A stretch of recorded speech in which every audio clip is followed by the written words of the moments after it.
مشتری مثلا تلفن میگیرد و برای قید کردن آن به کجا مراجعت کند و خبرها هم میرسد که در شهر دوشنبه تا 200 سامان، در ولایت سوخت تا 250 300، احتمال در ولایت مختار کوهستانی بدخشان برای قید یک تلفن تا 500 600 سامان یک مشتری صرف کنه، زیرا که تا اندازه مشتریان آگاه نیستند.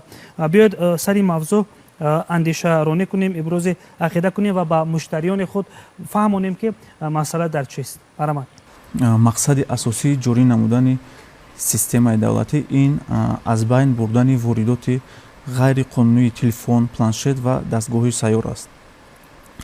ساختن مخزن ملی رمزهای ایمیل، پیشگیری استفاده بری غیر قانونی وسایل موبیلی در حالتهای دزدی و یا گمشوی آنها و اینچنین کاهش دادن شماره تجهیزات‌های پاسیفات در کشور میباشد. تا 1 اکتبر سال 2023 همه رمزهای ایمیلی که از جانب شرکت‌های موبیلی به سیستم دولتی وارد کرده ارسال گردیده بودند به سیستم دولتی به طور اتوماتیک و رایگان بر روی خط سفید آن وارد کرده شدند. و سوال زیادی از مشتریان هم همین است که مثلا چرا من 200 سامان بسپارم، پولی که من میسپارم با کدام صورت حساب میرود، برای چیست؟ خیلی چراها و برای چی ها خیلی زیاد است. که مبلغی که در اساس یعنی کدش گمرکی سپرده می شود اون با غیر نقدی استفاده می شود. یک دیمیش که این با بودجه دولت می رود، غنی کنی دولت روان کرده شده است.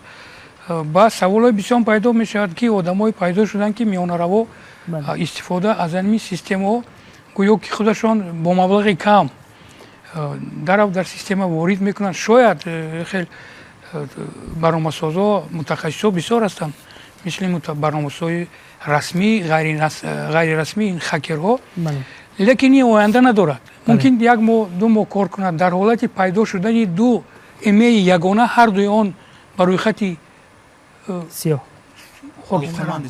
بعد دعوت میشود، بعد موان میکند، بعد وقتی که میبروید این چیزی قلبکی همین باری کج به منزل نمیرسد. برای می کار نکنید، خوبش بیایید همکاری کنیم، بیایید ما شما را بینید که ما تا امروزه قریب 16 میلیون دستگاه به قید گرفته شد.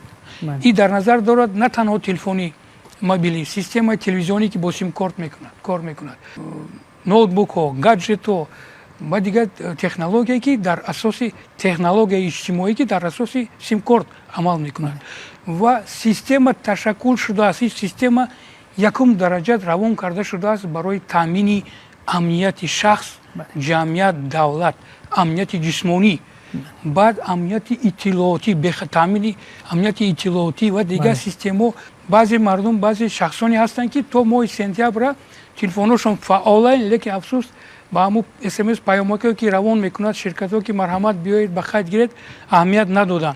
این خیلی مشتریان با خریدگیری آنها در حالتی که اثبات توانند کنند که تا ماه اکتبر 2023 تلفنی موبیلی آنها در شبکه فعال بود، آنها با طرز رایگان هم باج گمرکی هم نمیسپارند، با سیستم وارد کرده می شود. یعنی که ما کارهای فهماندهی کردیم در همکاری با خدمات گمرک و دیگر نهادهایی که با همین کار مشغولند در تمام شبکه‌های اجتماعی، اینترنت، در شبکه‌های موبیلی، در مرکزهای خدمت رسانی علاقه موبیلی که زیاده از 500 مرکز در تمام سراسر جمهوری وجود دارد. اگر سوالا پیدا شود آمده میتونید کنسولتاسی به پول، یعنی که فهماندهی به پول به شما میرسونند. سراسیمه نشوید، زیق نشوید.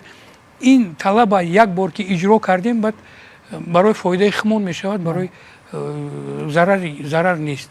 لیکن انم خیلی آدمایی که شما را میان روی میکنن و مرحمت ما یاردم میکنیم نزدیک نشوید. خوبش با مرکزهای رسمی روید، خوبش همکاری. بعد رقم 3366 این مرکز خدمت رسانی همین اپراتور سیستم معاینسازی است. همین رقم 3366 وقتی که زنگ میزنید این شبکه با طرز اتوماتیک خودکار به شما مراجعت میکند. رقم زیر کنید، این کار کنید، شما در اتوماتیک با SMS پیامک جواب میدهد. پیش از خرید تجهیزات ها از مغازه های کشور، از نقطه های سودا، اولا خریدار میباید مقام رمز ایمیل رو در سیستم دولتی بسنجد. дар кадом рӯйхат системаи давлатӣ рамзи имейл қарор дорад. Инро харидор метавонад бо ду роҳ санҷад. Ин тавассути портали ягонаи email.tj ва ё тавассути дархости ситорача 3366 ситорача ҳамон 15 рақами имейли телефони харидоршаванда ва дар охир панҷараро пахш менамоед ва дар ҷавоб ба шумо смс паёмак меояд ба ҳамон телефонатон оиди дар кадом рӯйхат қарор доштани рамзи имейл. аз харидорон хоҳиш карда мешавад ки ҳатман ҳамон таҷҳизотеро харидорӣ намоед ки дар рӯйхати сафед қарор дошта бошад. агар дар смс паёмак ба шумо посух омад ки таҷҳизот рамзи имейли таҷҳизот дар рӯйхати хокистаранг ва ё сиёҳ қарор дорад, аз харидории чунин таҷҳизот даст кашед, зеро он дар шабакаҳои мобилии ҷумҳурии Тоҷикистон танҳо 30 рӯз фаъол мешавад. Пас аз 30 рӯз хизматрасонӣ аз ҷониби ширкатҳои мобилӣ ба чунин таҷҳизот манъ карда мешавад. оё воқеан 200 сомоне ки муштарӣ месупорад, оё воқеан дуруст аст ё ки аз ин зиёд аст, кам аст? хоҳиш мекунам ин масъалаам рӯшанӣ андозед. ҳамзамон масалан ба куҷо муроҷиат кунанд? бори дигар ёдорас кунед то тамоми бинандагони барномаи мо ва тамоми муштариёни ширкатҳои мобилӣ, дорандагони телефонҳо ва дигар воситаҳои алоқаи барқӣ огоҳ бошанд.